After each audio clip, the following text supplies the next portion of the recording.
Buenos días para todos, buenas tardes, bienvenidos a nuestro taller de las estrellas más brillantes.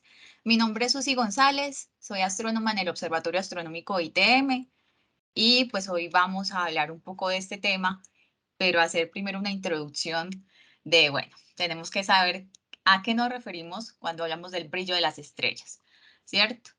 Entonces, primero que todo, invitarlos a seguir nuestras redes sociales. Estamos en Instagram, Facebook, Twitter. También tenemos un blog. Pero entonces en Instagram, Facebook, Twitter, YouTube nos pueden encontrar como @museo_itm, ¿cierto? Acá no sé si vean mi cursor, como aparece en pantalla. Y también tenemos un blog donde actualmente no se está actualizando tanto, pero tenemos varias notas interesantes y ahí montamos diferentes eventos que después irán conociendo un poco más de ellos. Entonces se llama La Piranga. Por ahí todos los del museo montamos información de esto. El Observatorio Astronómico ITM, desde donde estamos dictando este taller, pertenece al Museo de Ciencias Naturales de La Salle, por eso compartimos nuestras redes. Entonces, ahí a modo de contexto. Bueno, ahora se vienen algunos eventos en junio. Acá solo les pongo algunos nomás. Pueden ver más sobre la programación en las redes sociales, sobre todo en Facebook e Instagram. Y bueno, próximamente tendremos un recorrido virtual por el Parque Astronómico, va a ser por Instagram el 21 de junio, el 23 de junio vamos a tener el Día del Asteroide, va a haber una charla eh, donde va a ser invitado Ignacio Ferri, un profesor de la Antioquia, de la Universidad de Antioquia, muy reconocido en este tema también. El 24 también vamos a tener una sala de exposición relacionada pues con el tema de astronomía que se llama El cielo no es naranja. Va a ser en vivo por Instagram, pero también esta sala está en nuestro museo y pueden visitarla de forma presencial también, en el segundo piso del ITM de Fraternidad. Entonces, bueno, por ahí les dejé ahorita el formulario. eh, No sé si ya lo empezaron a llenar, si han tenido algún inconveniente. Este formulario es súper importante para nosotros hacer nuestro mapeo de las personas que están asistiendo a los talleres. No sé si alguno ya lo haya llenado, hayan tenido algún inconveniente. Me cuentan, porfa. Sí, yo lo llené. Todo bien, gracias. Listo, genial. Mil gracias, Socorro. Listo. Entonces, bueno, continuemos por acá. Entonces, bueno, vamos a empezar con, por supuesto, llevemos nuestra mente a ese momento en que hemos visto un cielo estrellado, ¿cierto? ¿Quién no se ha maravillado con esas estrellas, esos puntos titilantes en el cielo? Que cabe resaltar que aquí nos estamos refiriendo es a eso, ¿cierto? Los puntos que están más fijos serían los planetas, los que titilan serían las estrellas, en este caso, pues en el cielo nocturno. Entonces, esto pues ha servido de inspiración desde la antigüedad, la modernidad, contemporaneidad, y pues vamos a hablar un poco de las estrellas primero que todo. No sé si alguien se anime a contarnos un poquito de la definición que tiene en la cabeza de estrellas, como para hacer una introducción, o lo primero que se le venga a la mente. Bueno, y si no se Profe, anima, hola, yo ¿quién tengo como está una hablando? idea. Yo Sí, sé. Joseph, ¿qué más? Bien, bien, gracias. Pues no sé, yo siempre las veo y las entiendo como una bola de masa súper concentrada, digámoslo así, con mucha presión y mucha... Y sí, sí, o sea, como una, digámoslo así, como una bomba, digámoslo así, pero no explotando, sino como al contrario, ejerciendo presión sobre sí misma. Entonces, siempre la veo así como un cúmulo gigante de energía y masa. ¿De Natilla? No, no, de energía y Ah, sí, entendí. masa. Ah, bueno, listo, energía y masa, listo, súper bien, con la Yo, presión ahí. yo diría que es algo que brilla allá lejos, digamos, en el firmamento, en algo que brilla allá.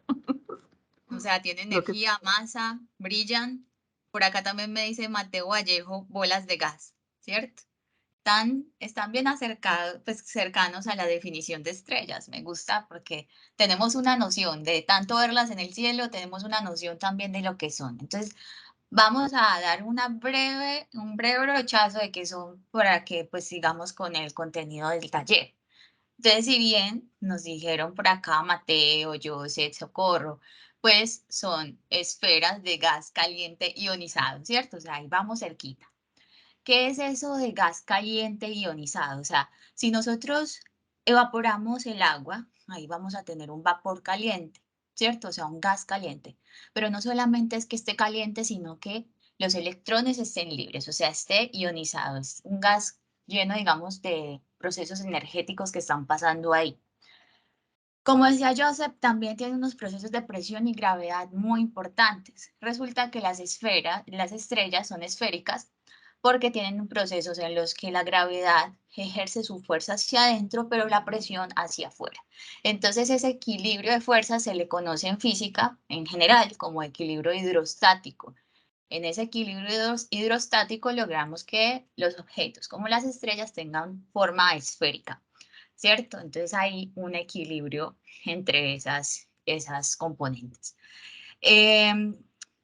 Como les decía, pues la gravedad tiende a comprimir, la presión a expandir, y por eso tienen esa forma. Aparte, como nos decía Socorro, pues brillan. Eso es una característica muy importante de las estrellas, y es porque ocurren dentro de ellas procesos de fusión nuclear, unos procesos muy energéticos en los que los núcleos atómicos se pueden juntar y formar otros más pesados. Diferencia de fusión y fisión, que muchas veces lo confunden. Fusión es de unir, ¿cierto? Núcleos atómicos. Fisión es de dividir, ¿cierto? Entonces ahí vamos. Ahora sí, para conocer las estrellas más brillantes, pues tenemos que saber cómo se mide ese brillo de las estrellas, ¿cierto? Y resulta que desde la antigüedad se ha venido realizando, digamos, cómo se ha venido estudiando cómo medir ese brillo de las estrellas. Entonces nos vamos a ir más de 2000 años atrás. O sea, desde antes del, mejor dicho, desde el siglo II antes de Cristo, estaban intentando ya medir el brillo de las estrellas.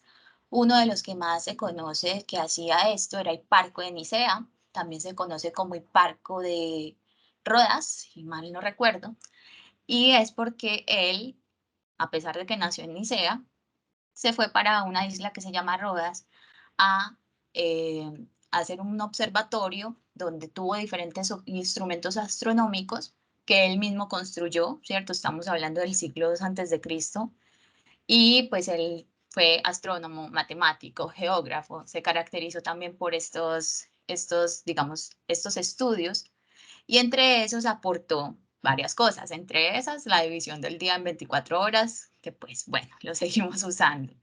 ¿Cierto? También dividió la Tierra en meridianos y paralelos. Ahí pues él combinaba la parte de geografía, mucho de trigonometría en la parte matemática. También trató de medir con mayor precisión la distancia de la Tierra a la Luna, ayudándose de los eclipses.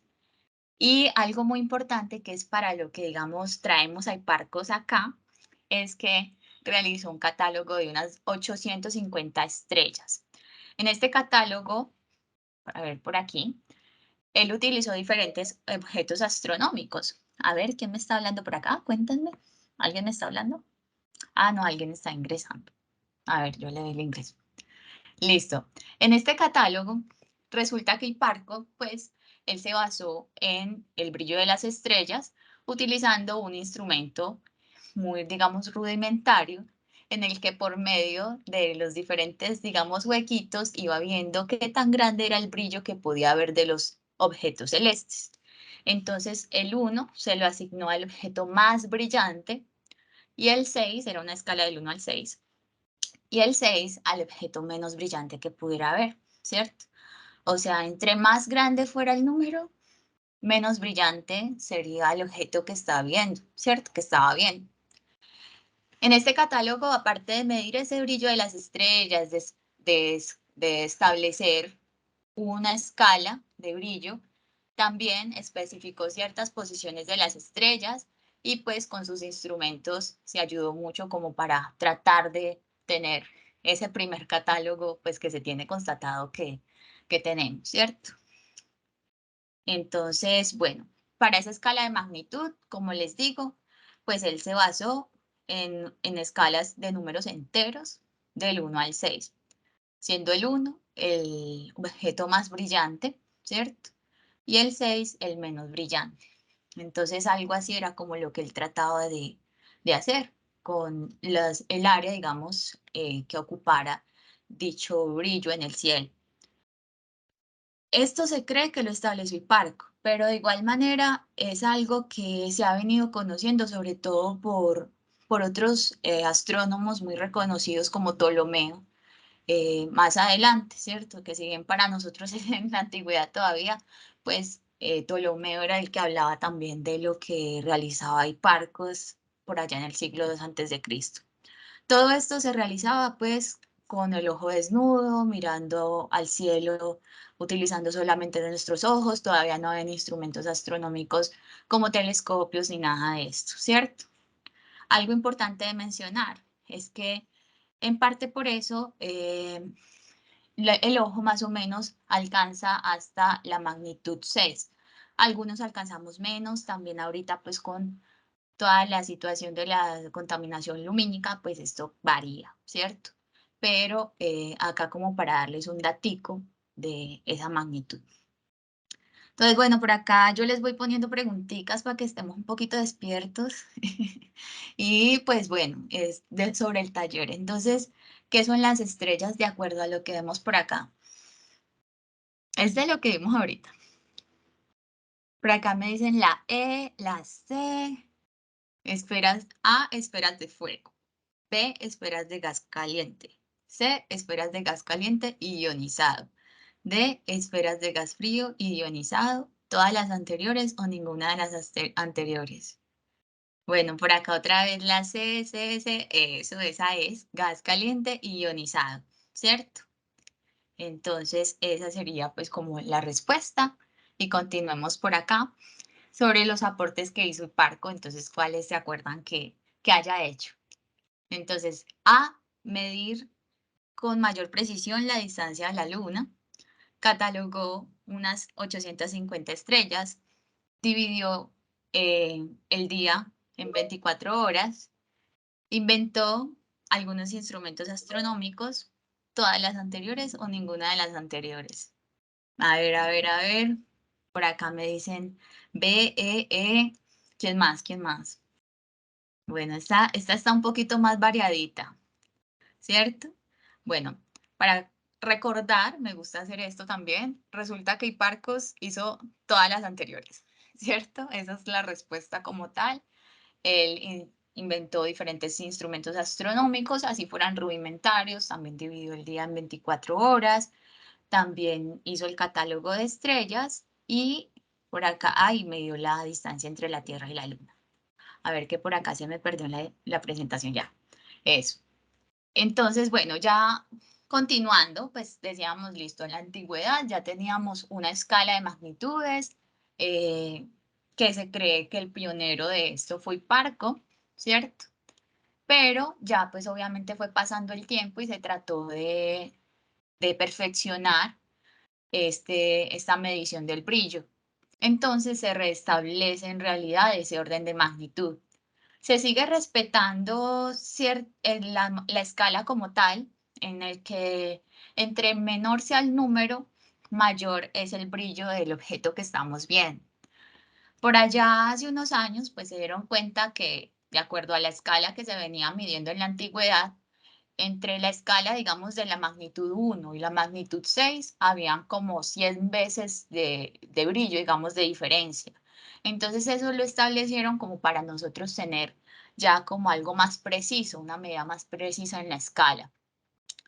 Entonces ya tenemos magnitudes con decimales, que antes no lo teníamos así, y también magnitudes negativas, ¿cierto? O sea, vamos a encontrar que los objetos más brillantes del cielo tienen magnitudes negativas, ¿cierto? Porque entre más chiquito sea el número, o sea, si es negativo es menor que uno positivo en este caso, ¿cierto? Entonces, entre más pequeño sea el número, pues mayor es el brillo que está representando, ¿cierto? Ya pues también se mejoraron los instrumentos, entonces esto también nos ayudó pues como para realizar este tipo de modificaciones en la escala de magnitudes actual. Bueno, y ahora sí, la magnitud, yo les venía hablando de esto, pero resulta que es la forma en que nosotros medimos el brillo, ¿cierto? Es la manera en que nosotros medimos el brillo y pues no solamente se utiliza para estrellas, también con esto nos podemos referir al brillo que tiene un planeta en el cielo, el que tiene una galaxia, el que tiene una nebulosa, ¿cierto? Se puede utilizar, como les digo, para diferentes objetos celestes. Y entre más grande sea, esto se los digo porque es de las cosas que más se confunden. Entre más brillante sea el objeto, pues menor es el número de la magnitud, ¿cierto? Vamos a hablar principalmente de dos tipos de magnitud. Son las más usuales y digamos como para la observación del cielo, son como las principales de las que se hablan. La magnitud aparente y la magnitud absoluta. No sé si alguno haya escuchado de estas. Entonces vamos a empezar un poquito con la magnitud aparente. Resulta que la magnitud aparente es con la que nosotros medimos qué tan brillante es un objeto desde la Tierra, ¿cierto? O sea, visto desde nuestro planeta, qué tan brillante vemos un objeto en el cielo. En este caso, les puse una escalita aquí de magnitudes aparentes eh, pues desde nuestro planeta, obviamente. En este caso, pues el Sol sería el objeto más brillante. Vean que ya aquí tenemos números negativos. El Sol está por los menos 20 y piola. Ahorita vamos a ver eh, órdenes de magnitud, ¿cierto? Ya, bueno, de magnitud aparente. Ya después tenemos también la Luna con una magnitud negativa. Ya después tenemos a Sirio cercano al cero. Y así nos vamos yendo hacia los objetos menos brillantes, como por ejemplo ya el límite de nuestro ojo para observar los brillos en el cielo, que como les dije es más o menos de 6, pero puede variar. También pues el límite de nuestros instrumentos, sean los prismáticos o binoculares o algunos telescopios, o por acá por ejemplo también la magnitud de Plutón, que está cercana a 15 de magnitud aparente, ¿cierto? O sea, con esto nos podemos dar cuenta que observar a Plutón, por ejemplo, a simple vista es muy difícil, ¿cierto? La magnitud aparente al final es la que nos va a decir en el cielo nocturno eh, qué tanto podríamos ver ese objeto, ¿cierto? El brillo de ese objeto. Entonces, bueno, listo. Entonces, eso es como lo que nos dice la magnitud aparente. Si tienen preguntas, me las pueden hacer. Pues no estoy viendo mucho el chat, ahí a veces escucho, entonces paso, pero si quieren me pueden hacer la pregunta, normal. Bueno, entonces vamos ahora a pasar a hablar un poco de la magnitud absoluta, pero para esto tenemos primero que introducir una medida en astronomía, una unidad de medida muy importante que es el parsec. No sé si ustedes han escuchado hablar, por ejemplo, de metros, centímetros, ¿cierto? Son unidades de medida. Pero en astronomía tenemos otras, como por ejemplo lo que es la unidad astronómica, ¿cierto? Que también es una medida de longitud, una unidad de longitud. En este caso es la distancia que hay entre la Tierra y el Sol en promedio, porque esta también varía, pero es en promedio. Es cercana a los 150 millones de kilómetros. Y esa es muy utilizada en nuestro sistema solar. Nosotros nos referimos mucho en nuestro sistema solar por unidades astronómicas, ¿cierto? Así como nosotros en la Tierra preferimos usar de pronto los metros o los kilómetros para referirnos cuál es la distancia entre una ciudad y otra, pues en el sistema solar la forma de nosotros referirnos en la distancia entre un planeta y otro sería las unidades astronómicas. Digamos que es más cómodo, se puede utilizar los kilómetros, pero las unidades astronómicas es como un poquito más cómodo de usar, pero se puede utilizar cualquiera de las dos. En todo caso, hay otra más grande todavía que las unidades astronómicas y es, bueno, pasamos serían a los años luz, que sería el recorrido que la luz demora en hacer en un año, ¿cierto? Pero este lo utilizamos, por ejemplo, para otros objetos, entre estrellas, por ejemplo. Nosotros nos referimos a una unidad de medida más grande, en este caso, por ejemplo, la estrella más cercana, ahorita vamos a ver que está a unos 4 años luz de distancia. O sea que el brillo de esa estrella nos demora unos 4 años en llegar hasta nuestros instrumentos, hasta nuestros ojos, sea con lo que estemos observando. Entonces tenemos como de menor a mayor, ¿cierto? Centímetros, metros, después unidades astronómicas, años luz, y ahorita vamos a parsecs, que son más grandes todavía. Los parsecs son una unidad de medida y pues equivalen a 3.26 años luz, ¿cierto? El símbolo que se utiliza es PC, ¿cierto? Por si no lo conocían. Entonces, ahorita vamos a ver que esto va a ser muy importante para establecer cuál es esa magnitud absoluta, ¿cierto? Entonces, un parsec serían 3.26 años luz y 10 parsecs serían 32.6, ¿cierto? Entonces, si nos vamos a ver qué es eso de la magnitud absoluta, resulta que en la magnitud aparente nosotros veíamos cómo observábamos las estrellas, sería como más la de la M minúscula, cómo observamos el brillo de las estrellas, cómo lo observamos desde, sea el lugar donde estén, ¿cierto? O sea, si la estrella está a 4 años luz, está a 30 años luz, ¿cómo vemos ese brillo desde acá de la Tierra? ¿Cómo lo podríamos ver o cuál sería la medida de ese brillo? ¿Cierto? Pero entonces en la magnitud absoluta nosotros tratamos de poner casi que todas las estrellas a la misma distancia, que eso en la antigüedad casi que pensaban que eran así, ¿cierto? Que estaban todas las estrellas en una esfera fuera de la Tierra y esa esfera de las estrellas fijas, pero pues esto no es así. En todo caso es que en la magnitud absoluta tratamos de imaginarnos que todas estuvieran a la misma distancia. ¿Y cuál es esa distancia? 10 parsecs. Entonces por eso se los quise explicar. O sea que si pusiéramos todas las estrellas a 10 parsecs, que es lo mismo que 32.6 años luz, y tomamos cuál es el brillo, ¿cierto? Medimos el brillo de cada una de esas estrellas, estamos hablando desde la magnitud absoluta, que se denota con una M mayúscula, si lo ven por ahí. Entonces, esto es muy normal de encontrar en astronomía. Si ustedes buscan, por ejemplo, cualquier estrella no sé, en Google, lo más probable es que en las propiedades físicas les aparezcan magnitudes absolutas, magnitudes aparentes.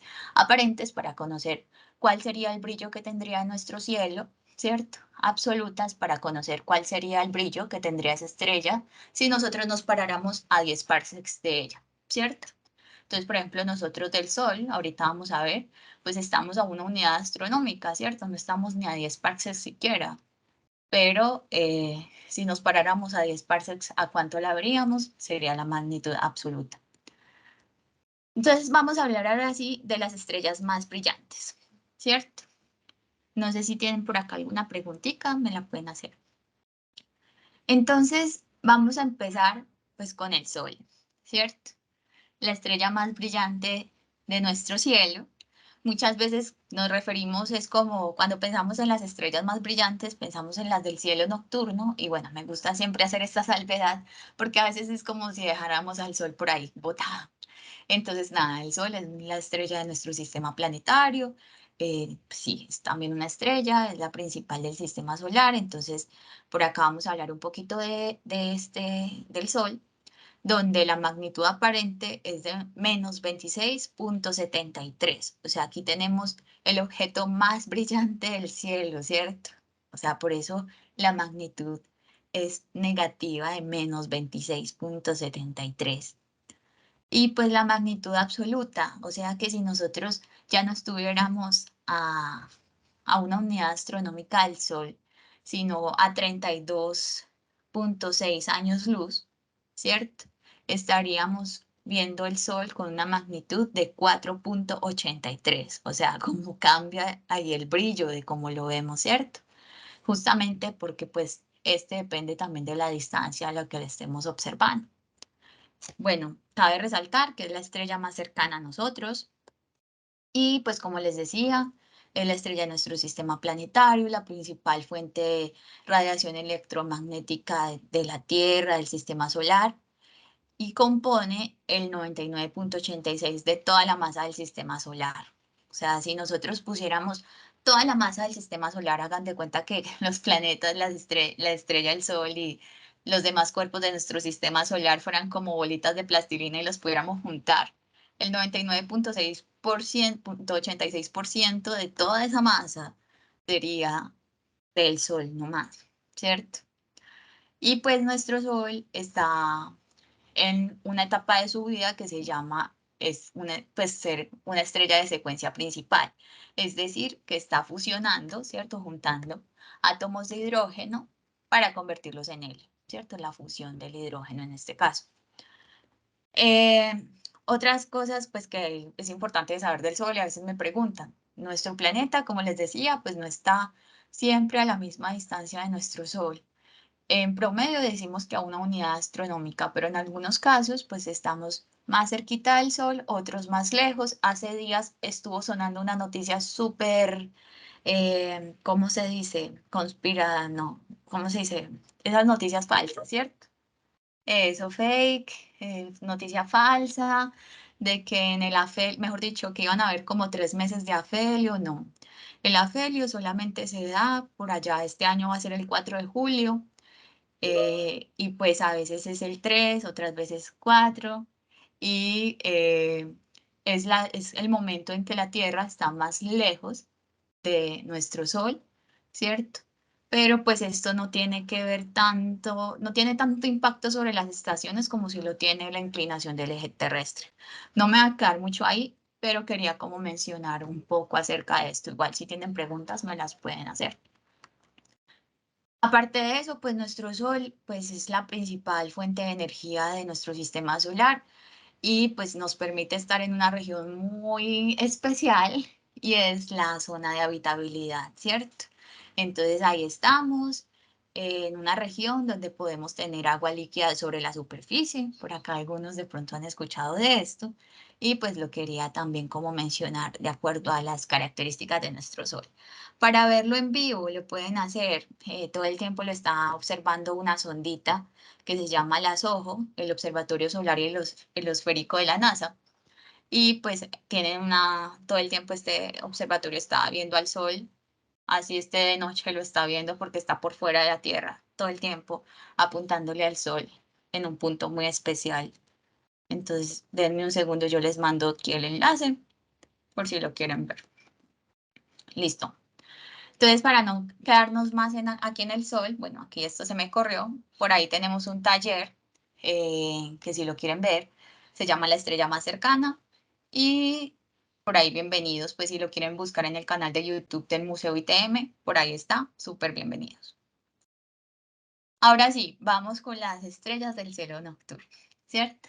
Entonces, vamos a irnos un poco primero quiero pues, como preguntarles si saben más o menos cuántas estrellas podríamos ver en el cielo nocturno a simple vista.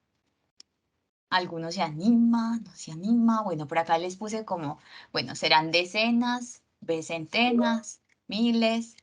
Por acá nos dicen 6.000. O sea que vas por el lado de los miles, Yo no millones, estoy miles de seguro si era millones. 6.000 o 6 millones. 6.000 o 6 millones. Bueno, entonces por ahí estamos a un orden de magnitud, ¿cierto? Entonces vamos a ver. Por acá miles de millones. Bueno, es normal que a nosotros se nos haga, por acá nos dicen miles también, nos han dicho varios miles. Es normal que se nos haga que las estrellas que vemos en el cielo son un montón, ¿cierto? O sea, cuando hemos visto esos cielos estrellados, que prácticamente no tenemos posibilidad de contarlas una a una, pues se nos hacen muchísimas, ¿cierto? Pues resulta que les cuento que por allá una astrónoma que se llama Doris Howlett hizo un catálogo donde se contaron la cantidad de estrellas que se pueden ver a simple vista en toda la Tierra, ¿cierto? O sea, tanto en el hemisferio norte como en el sur. Ella pues tuvo en cuenta la magnitud aparente para hacer este catálogo, ¿cierto? Entonces, por acá les doy el número de la cantidad de estrellas que, de acuerdo a este catálogo, se pueden ver a simple vista. Es de 9.096. Pero entonces, nosotros, no sé, pues ya de acuerdo a la contaminación lumínica y a otras cuestiones, no es que las veamos todas al mismo tiempo, ni vayamos a estar en un hemisferio viendo la mitad de esas 9.096, ¿cierto? Sino que vemos como las más brillantes, son como las que, al menos desde las ciudades principales, se logran distinguir un poco más. Y bueno, vamos a hablar de esas, sobre todo las primeras cinco estrellas más brillantes de toda la Tierra, de toda la esfera celeste. ¿Cuáles serían algunas de esas características? Entonces vamos a conocerlas un poco. Por acá nos dicen, Mateo, ¿la magnitud aparente depende también de las características de la estrella? Nos pregunta. Por ejemplo, la magnitud aparente del Sol vista desde Próxima Centauri es la misma que la vista desde el Sol, ¿o no funciona así? Bueno, si te entendí bien la pregunta, pues sí depende de las características de la estrella, y en este caso la magnitud aparente siempre va a depender de la distancia a la que lo estemos observando. Si fuera magnitud absoluta, en la magnitud absoluta ya siempre estamos, por definición, parándonos a la misma distancia, que serían los 10 parsecs o 32.6 años luz. Entonces ahí sí no dependería, ¿cierto? Pero cuando hablamos de aparente, ¿cierto? ¿Cuál es la magnitud que aparenta esa estrella a X distancia? En este caso, si estamos en la Tierra o si estaríamos en Próxima Centauri, por ejemplo, ¿cómo se observaría el Sol? Tendríamos que mirar el Sol, cómo se podría ver a 4 años luz, ¿cierto? En este caso, que es la distancia Próxima Centauri, ¿cierto? Entonces sí depende de la estrella la magnitud aparente y de la distancia, ¿cierto? No siempre va a ser la misma si cambiamos la distancia. Es como tú ver un bombillo, desde muy cerquita, pero después te vas muy lejos, no lo vas a poder ver de la misma, pues con el mismo brillo, ¿cierto? Bueno, no sé, Mateo, si te quedó claro, si algo me puedes decir igual. Listo, por ahí estaré pendiente. Ah, listo, mil gracias a ti. Entonces vamos a empezar con la estrella más brillante del cielo nocturno. Le puse un 2 porque pues estamos hablando de las estrellas más brillantes. Entonces primero el Sol, ahora vamos con Sirio, ¿cierto? Sirio es la estrella más brillante del cielo nocturno, como les dije, y está en la constelación del Can Mayor. Por esto también se conoce como Alpha Canis Majoris, ¿cierto? Ese alfa denota también mucho de la estrella más brillante de, en este caso, la constelación de Canis Majoris o Can Mayor, y pues tiene otros nombres, por ejemplo, Alpha Canis Majoris, o con las abreviaciones correspondientes serían estas, ¿cierto? Esta estrella está a unos 8.6 años luz de nuestro planeta, o sea que nos demora en llegar la luz de ella unos 8.6 años, ¿cierto? Alrededor de, digamos que casi 9 años, 8 años y piola, nos demora 8 años, 7 meses, por ahí nos demorará en llegar, la luz de esta estrella. La magnitud aparente sería de menos 1.46, ¿cierto? En este caso, es la más brillante del cielo nocturno y pues es conocida desde la antigüedad. Justamente por eso, pues en Egipto la tomaban como referencia cuando empezaba la época de inundaciones, en este caso, y pues cuando empezaba a salir la estrella, eso se le llama salida ilíaca, ¿cierto? Cuando ya le empiezas a ver en el cielo nocturno, es que decían en sus calendarios, bueno, estamos próximos a iniciar inundaciones, en este caso la época de inundaciones. Fue observada por diferentes civilizaciones, los mayas, los griegos, entonces pues sí, justamente por el brillo que la caracteriza, eh, ha sido de gran importancia en la antigüedad también en la observación del cielo, ¿cierto? Un dato interesante es que en realidad Sirio no es una sola estrella. Nosotros desde acá la tomamos y pues la conocimos, la reconocimos más bien como una sola desde la antigüedad, pero ya más adelante pues hemos tenido formas de observarla con más detalle y nos damos cuenta que en realidad son dos estrellas, ¿cierto? Eso se le llama una estrella binaria, es decir, cuando dos estrellas están, girando, digamos, una en torno a otra. Tienen esa atracción, están ancladas gravitacionalmente. Entonces, esas dos estrellitas están separadas, el equivalente a 20 unidades astronómicas, o sea, 20 veces la distancia entre la Tierra y el Sol. Para hablar un poquito de las componentes de Sirio, resulta que siempre que hablamos de las componentes de una estrella binaria, vamos a hablar de Sirio, en este caso A, le ponemos el nombre de la estrella y en la binaria, digamos, la más grande, la más brillante, va a tener el apellido de A, pero la más tenue sería la B, ¿cierto? Entonces Sirio A sería la componente más grande. En este caso es una estrella blanca de secuencia principal, o sea, también está fusionando hidrógeno y convirtiéndolo en helio. Tiene una temperatura superficial de más de 9000 grados centígrados. Es mucho más caliente que el Sol, en este caso casi el doble. Y es la séptima estrella más cercana a nuestro Sol. O sea, no está tampoco tan lejos, tenemos estrellas mucho más lejanas. La magnitud aparente, como dijimos ahorita, pues estábamos hablando de las dos estrellas, ahora para cada una. La magnitud aparente de Sirio A sería de menos 1.47, ¿cierto? Y la magnitud absoluta es de 1.42. La masa como tal es casi el doble que la del Sol, 2.22 masas solares, ¿cierto? La masa solar es una unidad en astronomía que nos referimos pues a la masa del Sol como tal. ¿Cuántas veces es la masa del Sol? En este caso, esta estrella. Más adelante, pues conocieron la segunda componente por allá en 1844. Y esa componente Sirio B también se le apoda como el cachorro, porque pues estas están en la constelación de Canis Majoris, ¿cierto? Entonces, a veces a Sirio se le llama como la estrella perro, pero entonces Sirio B sería el cachorro. Así pues, de alguna manera le han nombrado. Es una enana blanca, o sea, ya no está fusionando hidrógeno en helio, está en otra fase, digamos, de la vida de una estrella. Y la magnitud aparente es de 8.44, es más tenue, es mucho más tenue. O sea, si estuviera solita no la veríamos a simple vista, ¿cierto? Y la magnitud absoluta es de 11.18.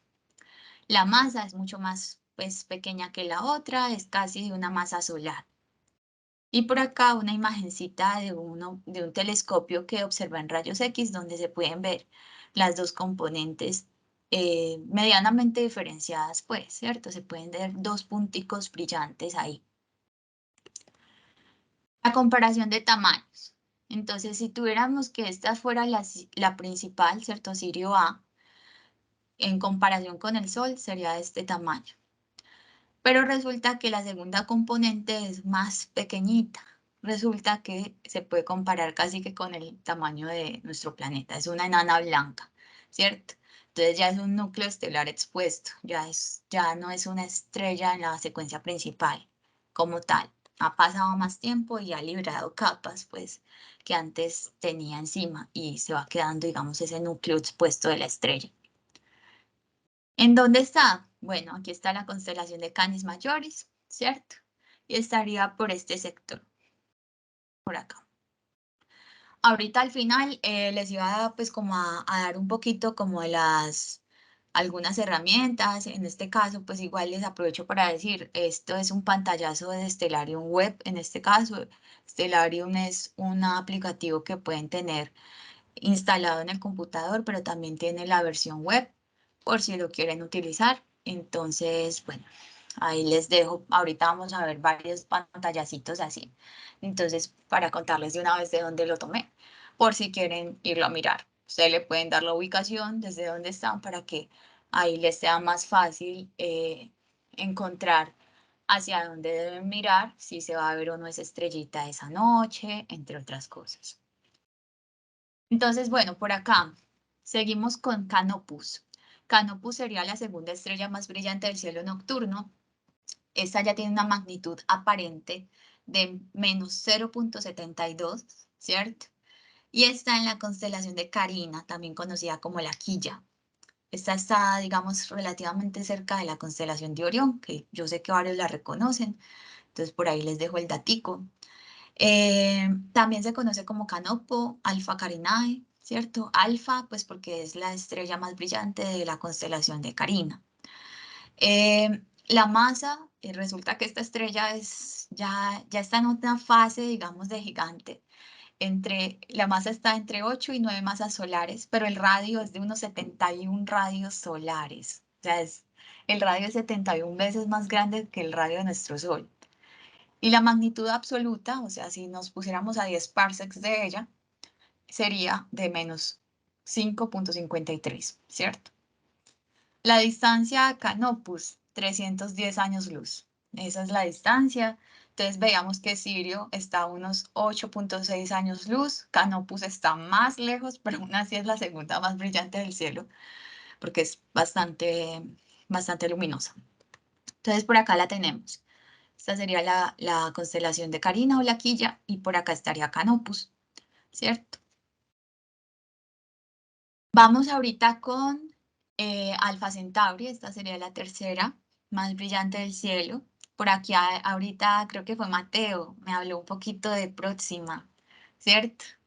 De Próxima Centauri. Bueno, resulta que Alfa Centauri, A, en este caso, también llamada Rigil Centauros o Centaurus, ¿cierto? Hace parte de un sistema que se llama Alfa Centauri. ¿Alguien me iba a decir algo? Resulta que Alfa Centauri A hace parte de un sistema de estrellas triple que se llama Alfa Centauri, ¿cierto? Ese Alfa Centauri, entonces tiene Alfa Centauri A, que como les dije ahorita sería la estrella más grande de ese sistema triple, la B y la C. La C es la más conocida y ahorita vamos a hablar también un poquito de ella para no dejarla ahí como volando.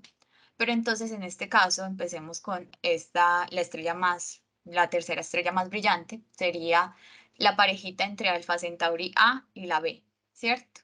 Esa es como la que nosotros veíamos desde la antigüedad a simple vista y nos parecía una sola estrella. Entonces se toma como la tercera estrella más brillante del cielo y sería más o menos una magnitud de menos punto uno, pues menos punto uno, ¿cierto? Es la estrella más brillante de la constelación del Centauro y la tercera más brillante del cielo nocturno. En cuestión de masas, pues ahorita les voy a hablar un poquito más de cada una de esas estrellas. Alfa Centauri A tendría una masa solar más o menos parecida a la del Sol y el radio también, de 1.1 masas solares y 1.2 radios solares. La magnitud absoluta es de 4.2, o sea, tampoco es tan bajita. Y pues la distancia a la que está este sistema es 4.4 años luz. ¿A dónde está, en este caso, esta estrella, cierto? Pues este sistema estaría por acá. Esta sería como la pata del Centauro, ¿cierto? De la constelación del Centauro. Estaría por acá, como cerquita también de la Cruz del Sur, ¿cierto? Entonces por acá la tenemos. Y para hablar un poco más de las componentes, pues resulta que Alfa Centauri, pues ya hablamos de la A, ahorita vamos con la B. Alfa Centauri B también le llaman Toliman, ese es otro nombre que se le adhiere. Entonces Alfa Centauri A sería con Rigil Centauros, Alfa Centauri B con Toliman. Esto es porque también tienen mucha importancia pues ya en la actualidad y pues se le han dado unos nombres digamos especiales aprobados por la Unión Astronómica Internacional. Alfa Centauri B es un poquito menos grande y masiva que el Sol. Ya veamos que ahorita la A era parecida, un poquito más grande, esta es un poquito más pequeña, ¿cierto? Y resulta que aquí tenemos que este punto brillante acá como azulado sería donde estaría pues como la representación donde estarían Alfa Centauri A y Alfa Centauri B, ¿cierto? Acá, que esta sería la binaria. Esta es la manera de uno denotar binarias en astronomía. Entonces, coge las dos componentes. Entonces, A y B, ¿cierto? Y el periodo en que demoran en dar una vuelta alrededor de la otra es de unos 79.9 años. La distancia varía a lo largo de la órbita entre 36.6 unidades astronómicas y 11.2, ¿cierto? O sea, es una órbita que se le llama excéntrica. Varía mucho esa distancia como el periastro y el apoastro, ¿cierto? De cuando está más cerquita de la estrella y cuando está más lejos. Y pues la tercera estrella que les dije que es un sistema triple, hablamos entonces acá. Hay un sistema doble que está muy cerquita, relativamente pues, está entre 11 y 35 unidades astronómicas, una estrella de la otra. Pero esta tercera componente está más lejos. El círculo amarillo, no sé si lo alcanzan a distinguir, sería la órbita de Próxima Centauri o Alfa Centauri C. Esta es la que se considera la estrella más cercana a nosotros, ¿cierto? Y en realidad pertenece a un sistema triple. Y fue encontrada como 226 años después de que en realidad se encontró la binaria, ¿cierto? O sea, ya se necesitaron instrumentos astronómicos porque la magnitud aparente de esta estrella ya no se puede observar pues a simple vista, es de 11.3. O sea que necesitamos en realidad instrumentos astronómicos. La historia del descubrimiento de esta estrella es bonita porque en realidad se encontró por casualidad por allá en Sudáfrica. Cuando intentaban encontrar un cometa, encontraron una estrella y hacía parte del sistema triple Alfa Centauri y no era nada más y nada menos que la estrella más cercana a nosotros después del Sol, ¿cierto? Entonces ahí les dejo ese dato. Por acá algunos de las comparaciones de los tamaños, cómo serían respecto al Sol, ¿cierto? Entonces tenemos el Sol, Alfa Centauri A, un poquito más grande que el Sol, la B un poquito más pequeña, y Próxima ya es una enana roja, es mucho más pequeñita que todas tres, ¿cierto? Hasta el Sol. Entonces, bueno, algo muy interesante con Próxima también de este sistema, pues que en Próxima Centauri ya, o Alfa Centauri C, ya se han confirmado 2 planetas, ¿cierto? Y pues en Próxima Centauri, en este caso en las otras 2 componentes, eh, tenemos algunos candidatos, todavía hasta donde tengo entendido no se han confirmado, pero sí se tienen algunos candidatos a exoplanetas allá. Entonces, bueno, ahí les dejo que en este caso, pues una de las estrellas más brillantes, pues tiene bastante tema de investigación por ahí, pues todas, pero en este caso esta es de las más sonadas en este campo porque es la más cercana. Entonces, por ahí se buscan diferentes iniciativas y bueno, si quieren saber más, yo di un taller hace un tiempo sobre este tema, está en YouTube también, por si lo quieren ir a mirar. Por ahí hablamos hasta de una misión súper interesante que están pensándose para ver si algún día podremos al menos mandar navecitas, nanonaves por allá. Entonces por aquí les dejo, lo pueden buscar en Museo ITM, el canal, como Viaje Alfa Centauri. Ahora vamos con Arturo o Arcturus, ¿cierto? Esta ya sería la cuarta más brillante del cielo nocturno y la magnitud aparente es de menos 0.05. Es la más brillante de la constelación del Boyero o también pues se conoce como Botes, ¿cierto? Así. También es conocida como Alfa Botis, Alfa Bo, ¿cierto? 16 Botis y es una gigante naranja. Esta ya no está en la fase de secuencia principal, ya no está fusionando solamente hidrógeno, ya pasó a fusionar helio y bueno, otras cosas quizá. Y pues la masa como tal es de entre 1 y 1.5 masas solares, pero el radio, como ya está hinchándose, es de 25 radios solares, ¿cierto? Nuestro Sol en unos 5.000 millones de años pues también se va a agrandar, entonces es como una fase de evolución, esta está en una fase más allá, ¿cierto? La magnitud absoluta es de menos 0.29 y la distancia es de unos 36 años luz, ¿cierto? O sea, nos demora 36 años en llegar la luz de Arcturus. La comparación con nuestro Sol, veanla acá, es mucho más grande que el Sol, ¿cierto? ¿Y a dónde la veríamos? En el cielo. Entonces esta sería la constelación del Boyero o Botes y estaría por aquí, más o menos. Como les dije, esto es de Stellarium Web, pero pues ahí les dejo pues un poquito el dato. Y bueno, por último vamos a hablar de Vega, ¿cierto? En este caso, Vega tiene una magnitud aparente de 0.03. Vega es la estrella más brillante de la constelación de Lira y es la quinta más brillante del cielo nocturno. La masa, el doble del Sol más o menos. Y el radio, casi el triple, pues 2.7 radios solares.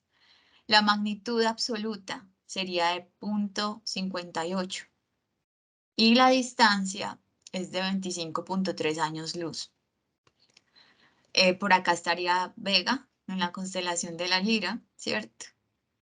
Y Algo interesante también con Vega, Vega nos sirve de referencia para muchas cosas en astronomía en cuanto al brillo, cuando se está estudiando el brillo también de una manera como más a fondo, no solamente se estudia el brillo, digamos, en espectro visible, ¿cierto? Como hacia sino que a veces lo estudiamos en diferentes, como el espectro en azul, en verde, dependiendo de lo que vayamos a estudiar. Y otra cosa muy interesante de Vega es que en algún momento fue la estrella polar, o sea, la que marcaba el polo norte celeste, ¿cierto? O sea, si nosotros tuviéramos nuestro planeta así y marcáramos algo de astronomía de posición, entonces el ecuador celeste sería la proyección del ecuador de la Tierra en lo que se conoce como la esfera celeste, que es como esa esfera proyectada y donde antes se pensaba que estaban las estrellas ahí puestas, pero ya sabemos que no es así, ¿cierto? Y el polo norte celeste sería como la proyección del polo, en este caso, del norte celeste, ¿cierto? Entonces aquí estaría más o menos.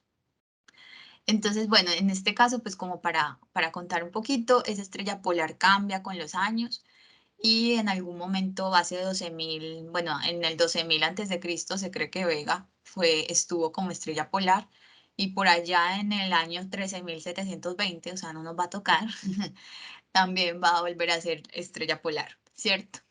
Entonces, esto como para contarles un poquito de Vega, es bastante interesante, algunos la consideran como incluso como la segunda estrella más importante, en este caso pues primero el Sol, después Vega, porque nos da como una referencia de diferentes cosas en astronomía, ¿cierto?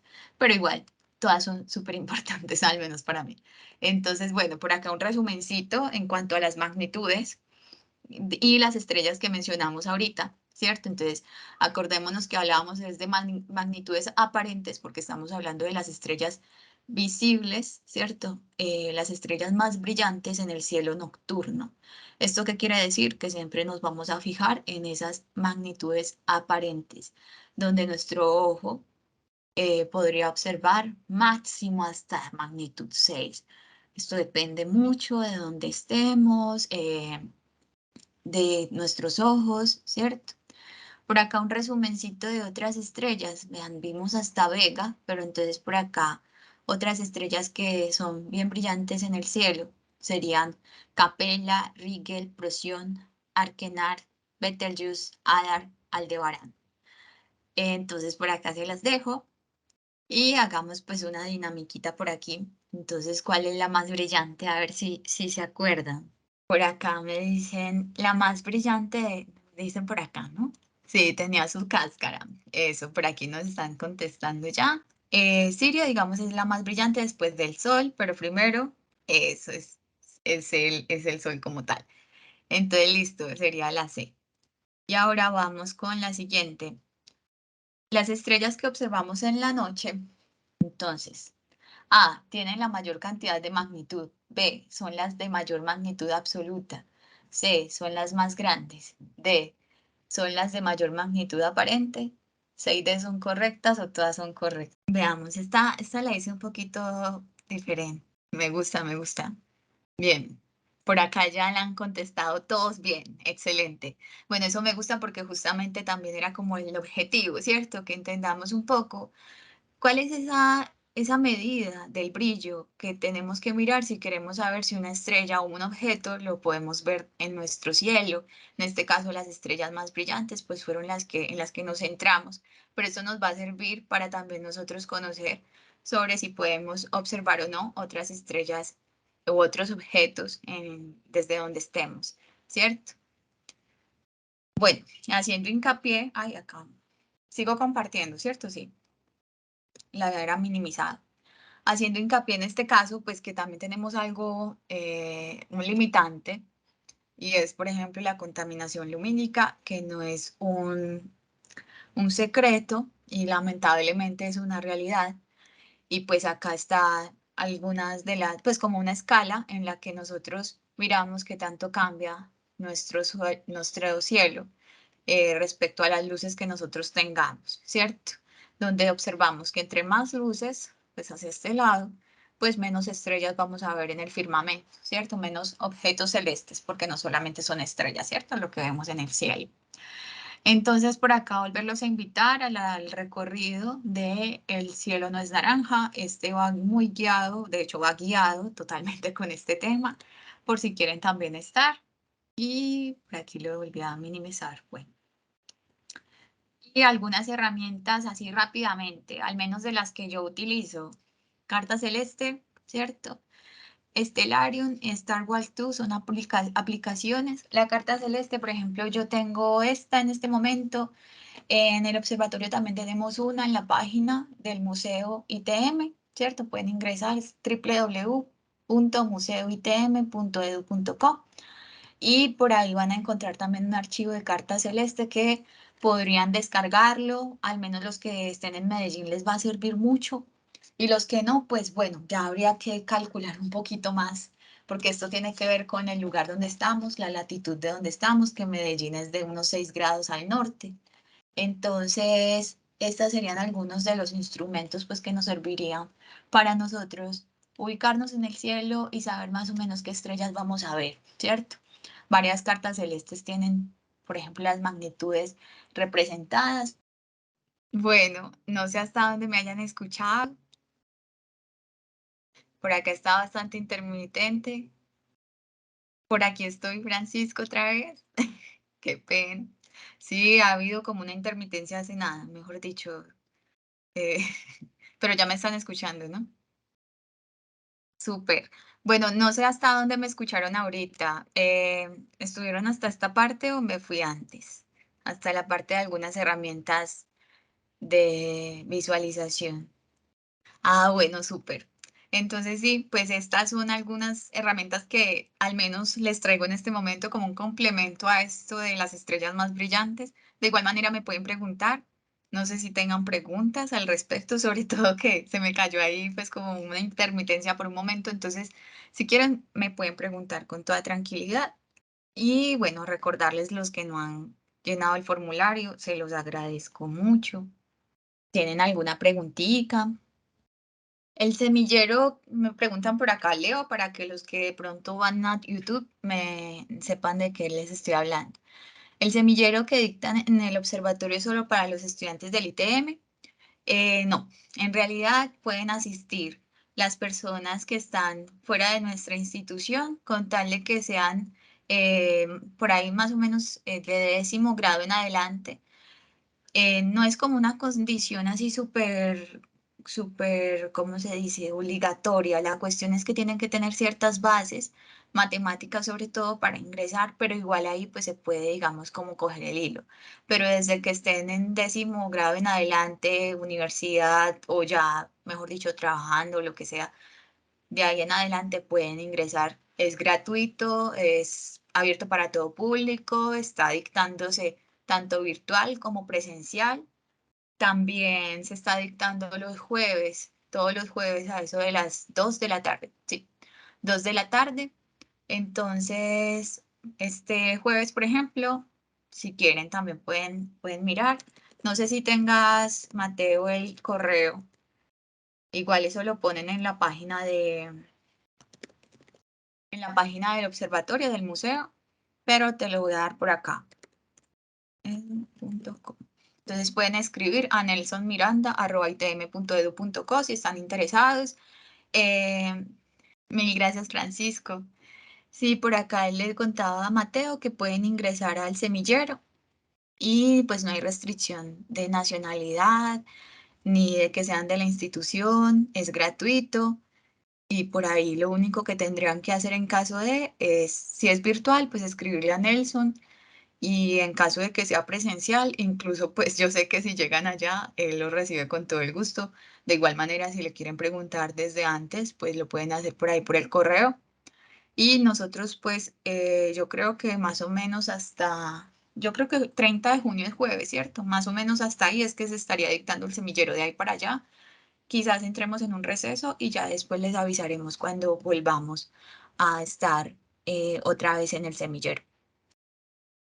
No sé si haya otra preguntita por acá del taller, de lo demás, de las actividades. Y si no, pues mil gracias a todos, de verdad. Mil gracias a ustedes. No, mil gracias, un gusto tenerlos por acá. Espero que les haya gustado. Ya extrañaba los talleres. No, total, es que hemos hecho los talleres más presenciales, pero este lo quisimos hacer virtual porque llevábamos como un ratico fuera de la virtualidad. Entonces, por acá me da mucho gusto volverlos a ver y pues bienvenidos siempre a las actividades virtuales, presenciales, los que puedan estar.